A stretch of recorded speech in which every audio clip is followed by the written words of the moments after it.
Hi, welcome back to Storytime with Susan. We are continuing our book, A to Z Mysteries, The Deadly Dungeon. We're on chapter 9, so let's jump right in. Chapter 9. Something's down there, Ruth Rose whispered. Josh's eyes were huge. Not something, he whispered, someone. It's the ghost of Emery Scott. Dink put his hand in his pocket and felt the 3 green parrot feathers. Taking a deep breath, he put a foot on the top step. I'm going down, he said. Dink walked down the steps, feeling along the cold stone walls. He tried not to think about slimy things that hung out in deep tunnels.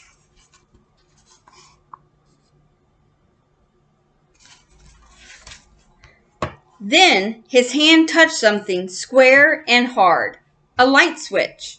He flipped it up and the space was suddenly flooded with light. It's a long tunnel, he yelled. Ruth Rose hurried down the steps. She turned to Josh. Coming. All right, Josh sighed. But if anything touches me, I'm out of here. The tunnel was cold and narrow. They walked along the dirt floor. Small cobweb-covered light bulbs hung from the ceiling. The air smelled rotten. The tunnel went straight for a while, then turned a corner. Listen, Ruth Rose said. I hear water. I hate this, Josh said. I really do. Dink turned the corner and found himself standing in water. Something let out a screech, and Dink froze. Josh grabbed Dink around the neck. What the heck was that? He squeaked. Josh, you're strangling me, Dink croaked. Sorry, Josh said.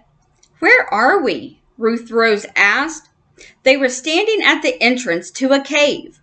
The rock walls oozed, and the floor was underwater. Off to the left, another tunnel continued out of sight. I think I know where we are, Dink whispered. Me too, Josh said. We're in the dungeon. I'd better not see any skeletons. I think if we'd kept going through the cave yesterday, Dink continued, we'd have ended up here.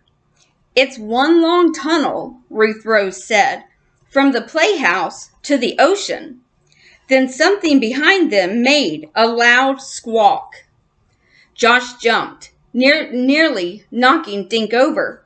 Look, guys, Ruth Rose said, over there. She pointed to a dark mound up against one wall. Dink walked over, splashing through the cold water. It's a tarp, he said. Holding his breath, Dink grabbed one corner and yanked it away. Under the tarp were 2 cages, one on top of the other. Each cage held 4 large green parrots. The birds panicked, beating their wings against the cage bars. Their screams echoed again and again off the cave walls. So much for the ghost of Emery Scott, Ruth Rose said. Josh laughed. Good. I don't know what I'd have done if I'd bumped into him. Dink pulled the feathers from his pocket. He held them next to one of the parrots. They're the same, he said. What the heck is this place? Ruth Rose asked. Who'd hide parrots in a cave? I don't know, Dink said. Guys, Ruth Rose said. She was looking down. The tide must be coming in. The water is getting deeper.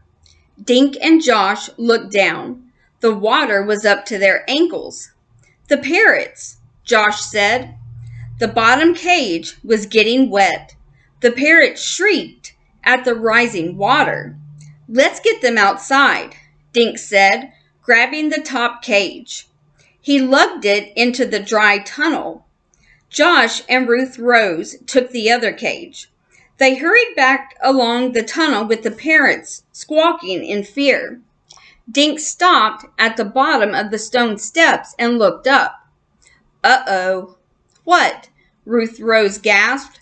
"I thought we left the trap door open," Dink said. "We did," Josh said. "Well, it's closed now." Dink set his cage on the floor. He walked up the steps and pushed on the door. It didn't budge. Josh climbed the steps, and they both shoved against the door. "It's no use," Dink said. "The door must have fallen, and the lock snapped shut." "What can we do?" Ruth Rose asked. "If the tide floods this tunnel—" Dink walked back down the steps. "There's another way out, but we'll have to swim." Well, it looks like Dink, Josh, and Ruth Rose have finally found the source of the squawks and the screams. But it also looks like they're trapped.